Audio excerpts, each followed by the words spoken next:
Hey, you're watching HuffPost Live. I'm Mark Lamont Hill. Former President Bill Clinton has walked back parts of his sweeping 1994 tough on crime legislation. He says, I signed a bill that made the problem worse, and I want to admit it.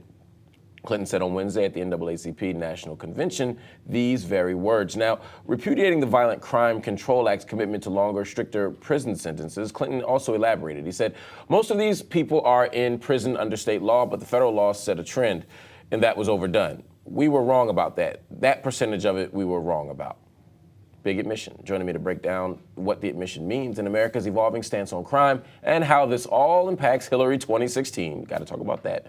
We've got Mike Males. He is a senior researcher at the Center on Juvenile and Criminal Justice. We're also joined by Brian Sykes, professor of criminology, law, and society at UC Irvine, and Jeannie Zaino, political science professor at Iona College. And last but not least, Jeremy Hale joins us, Federal Advocacy Council at the Sentencing Project. President Clinton basically said that imposing stricter, longer prison sentences hasn't helped crime in America. Jeremy, is he right? He's exactly right. And the key point here, I think, is that the explosion in incarceration over the past 40 years was not caused by changes in crime rates. It was changed by choices that we made. And the 1994 crime bill, which spent billions of dollars on policing and building new prisons, created incentives for states to pass harsher penalties, has contributed to that. Hillary Clinton called what we have in America an incarceration generation, and Bill Clinton's policies are a big part of that. Brian, would you agree with that assessment? I agree completely. The 1994 crime bill did a number of things that included these mandates for 3 strikes and you're out, and has also led to some positives like federal bans on assault rifles. But the long-term legacy and collateral consequences of this crime control bill we're beginning to fully understand for communities, for families, and for the inmates themselves. Absolutely. So why now? Well, I think that we're at a unique moment in American history where the voting public wants more fiscal accountability. These policies are extremely expensive. We've also noticed that there's been a shift in public opinion on marijuana, and there's a bigger push for decriminalization and the reclassification of pot so that scientists in the medical community can understand the overall health effects more closely. So I think that we're at a crystallizing moment, and it's very important to note that crime is at historic lows. We're at the same levels of crime that were observed in the 1960s, but our incarceration rates are out of line with what you would expect given the levels of crime observed. Interesting, because, Gene, I would just say it's a cynical political move because Hillary Clinton's running for president. I think I have the same thought being a political scientist, but I think we need to take a step back and look. The Democrats were hit hard in the 70s and 80s for being soft on crime by the Republicans. One of the key reasons that Bill Clinton won the White House was he was this new kind of Democrat.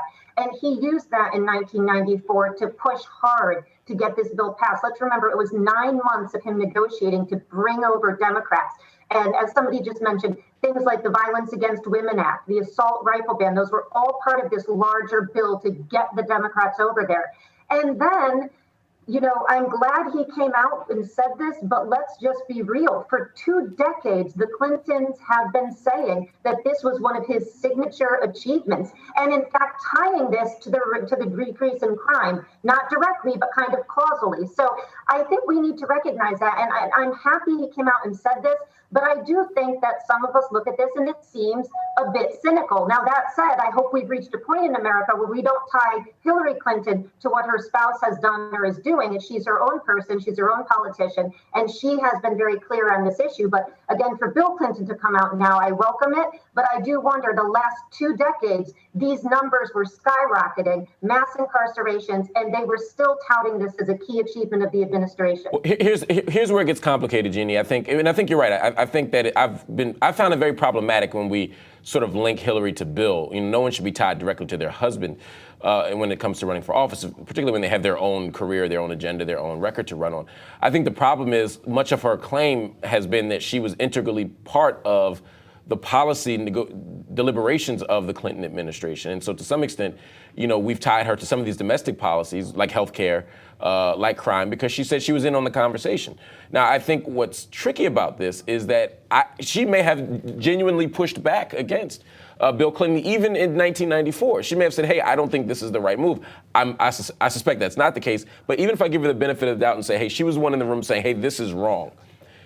Politically, it's still tricky for Hillary Clinton to go out there and say that everything Bill Clinton did as president with regard to crime, 3 strikes, zero tolerance policies, Prison Litigation Reform Act, all this stuff was wrong. It doesn't look good. It doesn't make her look loyal. It doesn't make her look genuine, whether it's fair or not. Is that a reasonable assessment?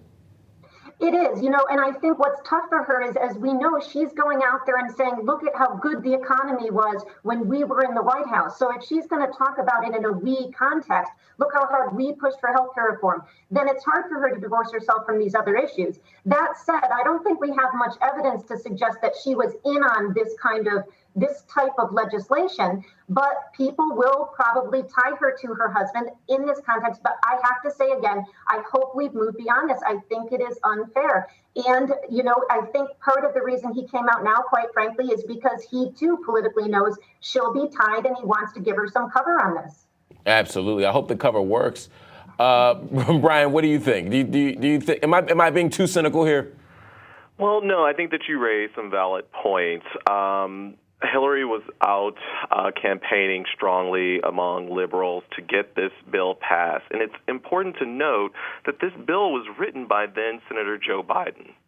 And it was signed by President Clinton. And so what we're at this really interesting moment where there's an unusual alignment of strange bedfellows, so that people along the left and along the right want to do something to fix the mistakes of the past. And I think that that's great, and I look forward to doing whatever I can to help. But the issues really going forward will be, well, what do you do for the people who are being released? What are you going to do about their criminal records? What are you going to do to make up the loss of wages and job growth in their lives? What are you going to do for their retirement? We don't know the answers to those questions because all we're doing right now is trying to remedy the past, and we need to do something about their future. And not really even remedy the past, just acknowledge the failure of the past. Remedy is the thing they haven't tried to do. What Clinton has tried to do, though, is explain why he made the choices that he made and why he had a tough on crime stance in the 90s. Here's what he says. He says, when I took office, we had a roaring decade of rising crime. We had gang warfare on the streets. We had little children being shot dead on the streets who were just innocent bystanders standing in their own place. We had kids in Los Angeles doing drills in their schools to learn how to drop down and get under their desk because of drive-by shootings. When signing this bill, how much did Clinton believe that this would stop that? I mean, should I give him the benefit of the doubt on that, Mike? Well, no, I don't really think so. One of the problems in discussing the crime bill is that in the aftermath, of course, crime dropped dramatically over the next 20 years, and as the other speaker said, has reached historic lows. And a lot of conservatives are still taking credit for that and saying, well, the crime bill caused that. We've actually been looking at the structure of crime, and one of the reasons I think you see so much clamor for reform across the political spectrum today is that the nature of crime has changed dramatically in the last 20 years. Not only has it declined, but it has shifted to an aging addict population that the crime bill actually caused a great deal of harm to. I mean, this is the population that got locked up, isolated from society, usually for minor drug offenses, and then were unable to get jobs, unable to reintegrate, and they form now the core of the crime problem. And it's because of this the change in crime structure, which we can't even admit occurred. That's the thing that bothers me a lot, is we don't see any analysis of how the structure of crime has changed over the last 20 years, with increases among older populations being more than offset by decreases in crime among younger populations. And the increase among the older populations appears directly attributable to the harm caused by this massive incarceration policy and this punitive policy toward people who are committing relatively minor offenses, as others have pointed out. And, as a result, this is the population getting arrested. This is the population getting imprisoned. And I think the change in the structure of crime is what's caused a lot of unease among people of all political stripes, that we're really locking up the wrong people. They were fine as long as we were locking up young people of color, but now that population has declined in prison, and the older white population is the fastest growing population in prison. Now we're getting uneasy. So maybe I take a little bit more cynical view than even the others, that this is the kind of change in crime that causes this clamor for reform. Comments coming in from the HuffPost Live community. Justice Holmes writes in and says, presidents make mistakes. It's good when they admit it. Trenton Miller says it was done with good intentions, but we see the mistakes made now. I think that racial bias is a big part of what has made parts of this law sour. We can now see the error of our ways, learn from this, and make changes to better the justice system. Jeremy, I'm finding it hard to accept this. Oh, we messed up. We had good intentions. We screwed up narrative. It seemed to me that even at the time, part of this was about marking a legacy, and part of it was making bipartisan legislation, appeasing the right at a moment where Bill Clinton wanted to make sure that he would be successful for re-election, but also to get some legislation through that where he could say he had a certain kind of presidency. That's exactly right. And at the time in 1994, there were plenty of criminologists, my colleagues at the Sentencing Project, were predicting that these policies would not result in making our community safer, but would instead result in increased incarceration. And that's exactly what we've seen. To be fair to President Clinton and to Hillary Clinton, we do now have a couple of decades of evidence to show that those policies didn't work. So in 1989, there were about 730,000 people in the nation's prisons. By 20 years later, that number had doubled to 1.3 million, a world record. And we have to talk about race as well. In 1989, only about 1 out of 4 Black men were under some sort of criminal justice supervision. 20 years later, that number had risen to 1 out of 3. And so, to be fair, we do now know that some of these policies didn't work, and that may be a reason why some of these policymakers are changing their positions. Wow, it's fascinating here. The other piece of this for me, Brian, is money. Money for prevention programs was something that could have been put into a crime bill, an investment strategy, not merely a punitive strategy. Even if I accepted a punitive strategy, and I don't, there still could be a way where we could say, hey, we're going to lock up the quote-unquote bad guys, but also invest in such a way that we produce fewer quote-unquote bad guys. We didn't do that. No, we didn't. We spent a lot of money on corrections. So in the 1994 crime bill, we allocated specifically $9.7 billion for new prisons. And at the same time, we eliminated Pell Grants for convicted felons. And so there is a direct correlation between education and criminality, and a number of economists and criminologists have studied this extensively. And so if we could reinvest a lot of the money that we're anticipating, the savings of dismantling mass incarceration, we funneled that money into early childhood programs and into educational programs and reentry programs and jobs programs, then we would be able to realize the true benefit of our social policies. Absolutely. And Mike mentioned that violent crime has been falling consistently for the past 25 years. I just want to show the graph so we can see exactly how sort of sharp that drop is. And despite the fact that we agree on the drop, that there is a drop, Jeremy, how do we make sense of why the drop happened? How do we make sense of that relationship between incarceration rates, prison sentence length, and crime rates? Because all this stuff seems to be correlated, or at least connected. It is connected, but there's a limit to the connection. So many researchers have looked at this, and they found that anywhere between 10% And perhaps up to a quarter of that decrease in crime has been caused by more incarceration. Locking up people means there are fewer people to commit crimes.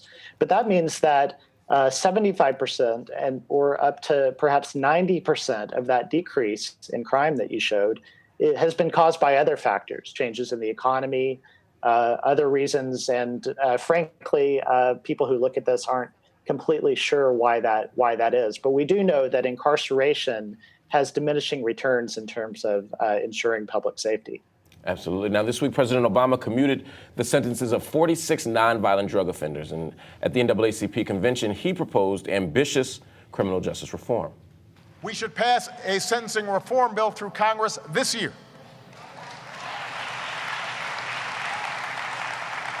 We need to ask prosecutors to use their discretion to seek the best punishment, the one that's going to be most effective, instead of just the longest punishment. We should invest in alternatives to prison, like drug courts and treatment and probation programs, which ultimately can save taxpayers thousands of dollars per defendant each year. The president also called for a review of solitary confinement, legislation preventing employers from asking job applicants about their criminal records, and giving former prisoners the right to vote. These proposals, pretty ambitious. Mike, how does this stand in contrast to Clinton's legacy? Well, there's obviously a real contrast between what was going on in the 90s and what's going on now in terms of opinion. And part of it has been that we've seen that these policies really don't work.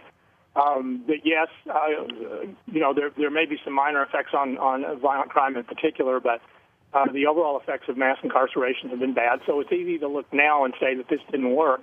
But I think we have to go back and look at the National Drug Control Policy, which specifically said that we are going to tolerate drug abuse. We're going to leave that alone because those people are getting what they justly deserve. The addicts and people who are suffering from drugs, are a good model for societies as reasons not to use drugs. And we're going to concentrate on punishing the people who commit minor offenses with drugs that have no real evidence of addiction or problems with it.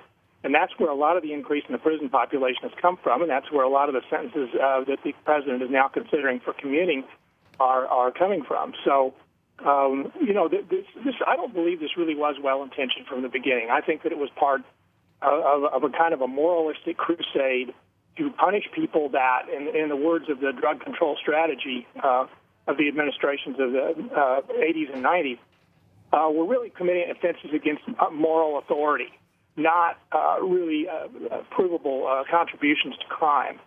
So I think a lot of the change in heart has come, again, because the structure of crime has changed so dramatically, and it's now clear that aging addicts are the big part of the problem, in fact, the bulk of the new crime problem. And so I think that it's very heartening that the president wants to look more at treatment and community programs and less at incarceration. It clearly hasn't worked. Absolutely. It certainly hasn't worked, but we're hopefully moving in a better direction. Time will tell whether or not those words actually become policy, and that's what really needs to happen on the ground. Jeannie, Jeremy, Brian, Mike, thank you all so much for joining me. Stick around. I'm sitting down with the Cartel author, Don Winslow, great author, endorsed by Stephen King, and he's up next.